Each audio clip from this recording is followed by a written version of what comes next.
광고를 드리겠는데요. 우리 다음 주, 이번 주 말고 다음 주 5월 17일, 이 음성교회에서 봉화골 산림욕장 걷기 대회가 있습니다. 혹시 그 청주진 전음성 충주 그쪽에 우리 계신 교우님들께서는 이 지역사회를 위해서 하는 이 걷기 대회에 또 참여하시면서 아름다운 그 봄에 그 전경을 또 만끽하시고요. 특별히 그 황토길 정원에 꽃이 아주 만발하고 예쁜데 이 걷기 대회에 혹시 에, 구도자나 관심자나 또 혹시 초신자들이 있으시면은 같이 행사에 참여하시면 참 좋을 것 같아요. 5월 17일 음성 교회에서 하는 그 제3회 걷기 대회입니다. 봉화골 산림욕장이고요. 그리고 올해 지구별 장막회 외에 우리가 3,450 캠프 그리고 또 이제 시니어 힐링 캠프를 기획을 했는데 6월 19일부터 21일까지 있습니다. 장막회 향수가 있으신 분들을 위해서 시니어 힐링 캠프를 기획을 했는데 요즘 그 걷기가 유행이지만 저도 최근에 알게 됐는데 그냥 우리가 단순히 그 오래 걷는 것이 능사가 아니고 바르게 걷는 것이 굉장히 중요하답니다. 그래서 그 바르게 걷는 방법들을 가르쳐 주시고 또 건강을 위한 그 항산화 식단에 대해서 식단의 유익에 대해서 그 이번 시니어 캠프에서 또 가르쳐 주시는데요. 특별히 우리 이제 지금 학회적으로 하고 있는 이 바이블 가이드 이 사역에 대한 또 내용들도 함께 다루고 하는데 이 시니어 힐링 캠프 또 음, 교회 여러 교우님들에게 소개해 주시면 감사하겠습니다.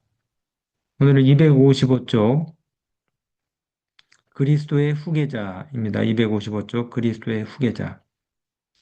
성령께서는 그리스도의 대표자이시나 인간적인 개체로 계시지 않으시며 따라서 자주 하신다. 이 한국말로 번역된 이 말씀이 조금 이해가 어려우실 수도 있습니다. 그래서 제가 이제 영어로 어떻게 쓰여 있는지 제가 봤는데, 요거를 이렇게 이해를 하시면 좋을 것 같아요. 성령께서는 그리스도의 대표자이시나, 그러니까 그 제목이 그리스도의 후계자잖아요. 예수님을 대신해서 대표해서 또 성령께서 오셨다고 하는데, 인간의 개체로 계시지 않으시며 이 말씀은 인성을 쓰시고 이 땅에 오셔서 생애하셨던 예수님과는 다르게 인성의 옷을 입지 않으셨고 이렇게 이해하시면 되겠습니다. 그 영어 원문에 보니까 인성의 옷을 입지 않으셨고 예수님과 성령님의 차이는 인성의 옷을 예수님은 입고 성육신하시고 이 땅에 오셔서 생애하셨잖아요. 근데 성령님은 인성의 옷을 입지 않으신 분이세요. 음, 인성을 쓰시고 이 땅에 오신 예수님과 다르게 인성을 입지 않으셨고, 따라서 자주 하신다. 자주 하신다는 이 표현이 좀 생소할 수 있는데, 예수님처럼 독립적인 개체로 존재하신다. 이렇게 영어 해석을 해볼 수가 있겠습니다. 그래서 다시 말씀드리면 성령은 예수님이 이제 승천하신 다음에 약속대로 그리스도의 대표로 이렇게 이 땅에 오셨죠. 그러나 인간의 옷을 입고 인성을 쓰시고 오신 예수님과 다르게 인성을 쓰지 않으시고, 어, 그러나 예수님처럼 독립적인 개체로 존재하신다는 것입니다. 조금 더 쉽게 제 말씀을 드리면은 어떤 그 기독교 교파에서는 하나님을 성부, 성자, 성령 이 세 인격으로 구분하지 않고 한 분 하나님이 다양한 형태로 나타났다고 그렇게 이해를 하는 그런 교파가 있습니다. 한 분 하나님이 다양한 형태로 나타났다고 이해를 해요. 그래서 구약 시대에는 성부 하나님이셨다가 신약 시대에는 성부 하나님이 변장을 해서 성자 하나님이 되셨다가 또 이제 이 사도 교회 시대 이후에는 성자 하나님이 성령 하나님으로 바뀌었다고 그렇게 이해를 하는 것이죠. 이걸 이제 모달리즘, 그 양태론이라고 하는데요. 양태론, 다양한 형태로 나타났다. 한 분인데 계속 변장을 해가지고 어, 이렇게 다양한 형태로 나타났다고 그렇게 주장하는 그런 교파가 있어요. 에, 사실 이런 그 양태론을 주장하는 교회 교파들은 삼위일체 교리를 부정하는 그러니까 정통 교회들이 일반적으로 믿고 있는 삼위일체 교리를 부정하는 그런 교파로 이제 이단 취급을 받는데 아, 성부, 성자, 성령을 음, 구분을 하지 않고 시대마다 다른 형태로 나타났다고 그렇게 주장을 합니다. 그러나 성경은 그렇게 이야기하고 있지 않죠. 성경은 어, 아버지 하나님, 또 아들 예수님, 그리고 성령 하나님을 각각 다른 개체로 그렇게 설명하고 있어요. 성경은 분명히. 예. 그래서 예수님이 하늘로 가신 다음에 또 성령께서 이제 예수님 대신 우리 이 땅에 오셔가지고 우리 각자를 돕는다고 그렇게 말씀을 하시는데 여기 있는 말씀 그대로입니다. 성령께서는 그리스도의 대표자이시지만은 인성의 옷을 예수님과 같이 입지 않으시고 예수님처럼 독립적인 개체로 존재하신다. 그러니까 아버지 하나님, 아들 예수님, 성령 하나님이 이 세 분이 각각 동일한 목적과 동일한 사역을 위해서 일하고 계시지만은 독립적인 개체로 존재하신다는 것이죠. 예수님께서 하늘로 승천하시면서 내가 가는 것이 너에게 유익이라고 제자들에게 말씀하신 이유가 무엇입니까? 여기 이어지는 말씀 가운데 그리스도께서는 인성 때문에 방해가 되어 모든 장소마다 당신이 친히 계실 수 없으셨다. 예수님이 인성을 쓰시고 이 땅에 오실 때는 어, 모든 곳에 에, 그 동일한 시간에 모든 사람과 함께 계실 수가 없으셨어요. 그래서 예수님께서 아버지께로 가셔서 이 지상에 그분의 후계자로 성령을 보내셨다고 그렇게 말씀하셨습니다. 어, 그 성령을 보내신 것이 우리들에게 유익한 이유는 에, 동시간에 모든 장소에 성령을 구하는 사람들에게 동시다발적으로 그분이 우리와 함께 하실 수 있기 때문에 성령이 이 땅에 오시는 것이 더 유익하다고 그렇게 말씀하신 것이죠. 장소 때문에 또는 그리스도와 개인적인 접촉을 할 수 없기 때문에 유익을 얻지 못할 사람이 단 한 사람도 없을 것이라는 것입니다. 더 쉽게 말씀을 드리면은 성령은 구하는 모든 사람들에게 동시다발적으로 장소와 시간에 구애받지 않고 우리와 함께 하실 수 있으시다는 것이죠. 여러분, 그래서 아무리 정말 난감하고 어려운 상황이라 할지라도 우리가 성령을 구하기만 하면은 성령께서는 언제든지 어떤 곳에서든지 우리와 함께 하실 수 있다는 것입니다. 그래서 우리의 일상적인 삶뿐만이 아니라 어, 전도 사역을 우리가 할 때에도 정말 낙심이 되고 어려운 그런 상황 가운데서 우리를 위로하시고 우리를 도우실 수 있는 성령께서 우리와 함께 하신다는 사실을 우리가 결코 잊지 말아야 할 것입니다. 성령께서 우리 가까이 계셔서 우리를 도우시려고 어, 요 며칠 동안 우리가 보신 그 말씀 가운데 성령은 우리를 뭐 하시는 분입니까? 위로하시는 분이고요. 그다음에 헬퍼, 도우시는 분이라고 그랬죠. 성령은 우리를 도우시고 우리를 위로하시고 또 우리를 그 협력하시는 분이라고 그렇게 말씀하셨어요. 여러분, 인간이 얼마나 연약하고 또 무지합니까? 정말 한 치 앞도 알 수 없는 것이 우리 인생들이고 또 작은 일에도 쉽게 좌절할 수밖에 없는 그런 나약한 존재들이지 않습니까? 사고나 어떤 문제가 터지면은 도움을 줄 수 있는 어떤 사람들을 간절히 찾을 수밖에 없는 에, 우리 스스로 서기가 참 힘든 그런 존재들입니다. 우리가 내가 좀 잘났다, 똑똑하다, 또 뭐 경험과 이력이 많다 그렇게 얘기할 수도 있지만은 그러나 인생에 해결할 수 없는 문제들이 얼마나 많이 있습니까? 그래서 사람들이 낙심하고 좌절하고 우울해지고 결국은 뭐 자살도 하고 이렇게 하잖아요. 성령의 능력을 한번 힘입어 보시게 되길 바랍니다. 놀라운 삶의 의욕과 또 기쁨들을 경험하실 수가 있을 겁니다. 정말 에, 이 성령을 구하는 기도를 하시면요. 에, 뒤죽박죽되었던 내 삶이 정돈이 되고 또 전혀 예상치 못한 방법으로 성령께서 내 스케줄을 정리를 해주시는 경험들을 하게 돼요. 그래서 문제가 있다면은 더욱 우리가 무릎을 꿇고 성령의 도우심을 우리가 힘입고 또 성령을 구하는 기도를 통해서 우리의 삶을 인도하시는 하나님의 역사를 우리가 경험하실 수 있을 것입니다. 구주께서 성령으로 모든 사람에게 가까이 계실 것이었다.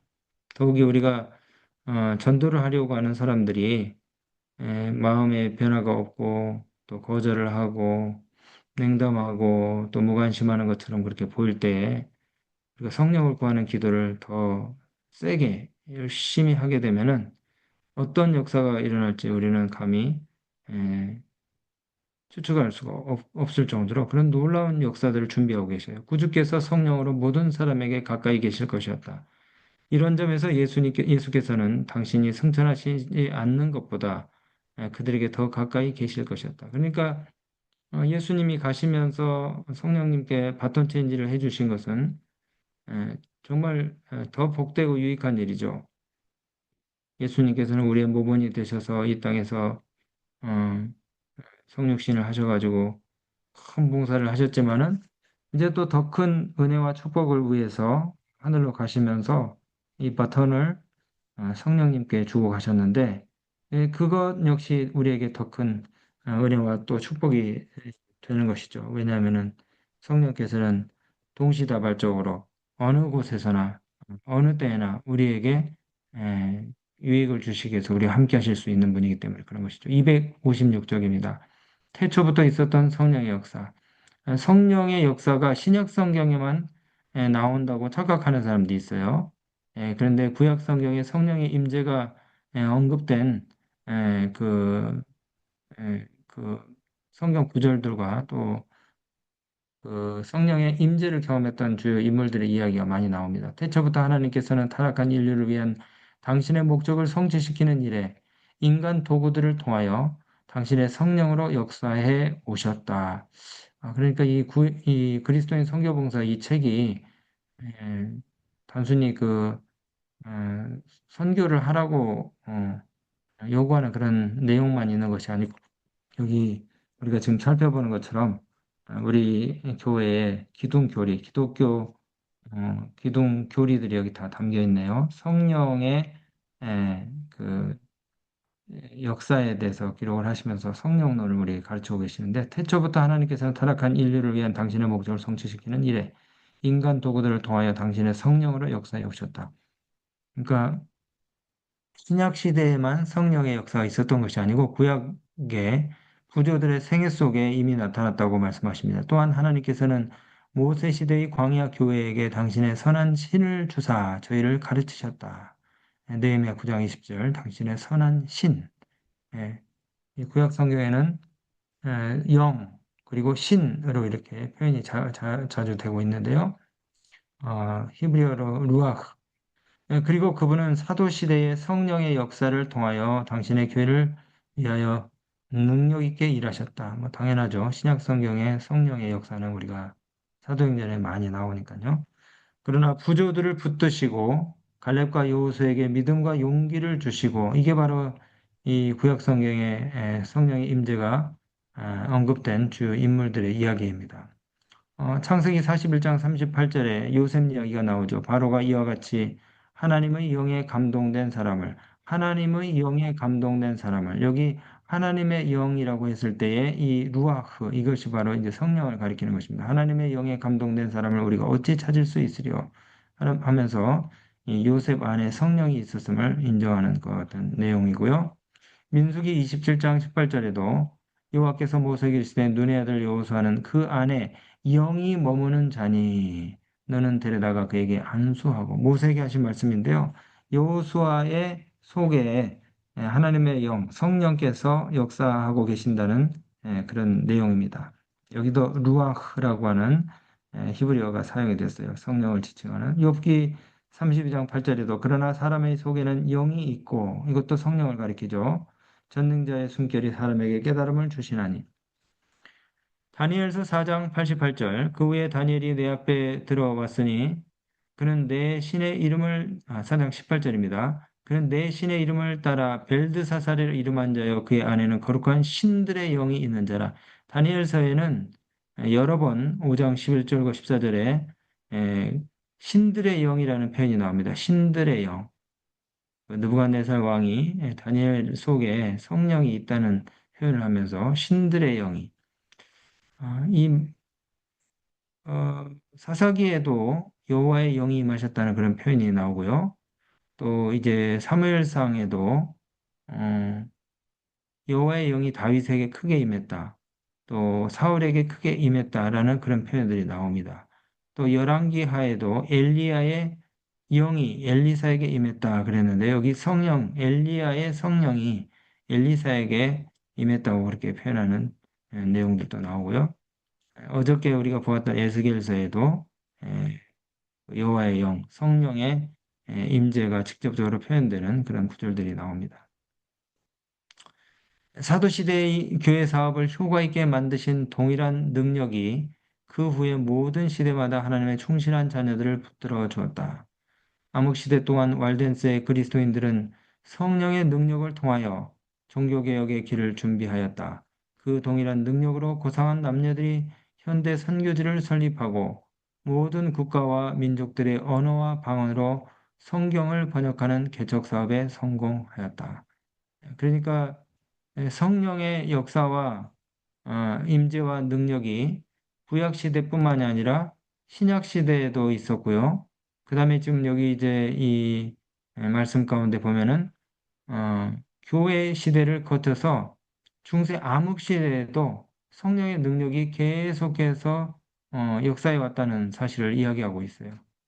그래서 왈덴스인들과 또 종교 개혁자들에게 계속해서 이 성령의 역사가 있어 왔기 때문에 오늘 이 교회가 존재하고 있는 것입니다.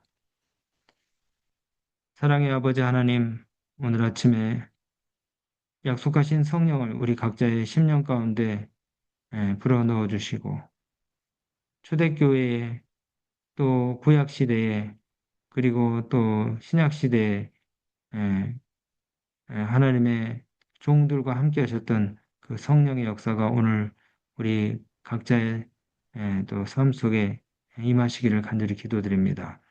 그래서 정말 무능력하고 무지하고 연약한 저희들이 하나님의 손에 들린 유용한 도구가 될 수 있도록 그 복음 사역을 위한 에, 훌륭한 연장이 될 수 있도록 성령께서 우리 심령 가운데 내주하시고 또 역사하시고 우리를 사용하여 주시옵소서. 오늘 또 우리의 모든 계획과 또 포부를 주님의 발 앞에 우리가 내려놓고 성령의 이끄심과 인도하심을 바라오니 우리와 함께하여 주시옵소서. 사랑이 풍성하신 예수 그리스도 이름을 의지하여 기도드리옵나이다. 아멘. 네.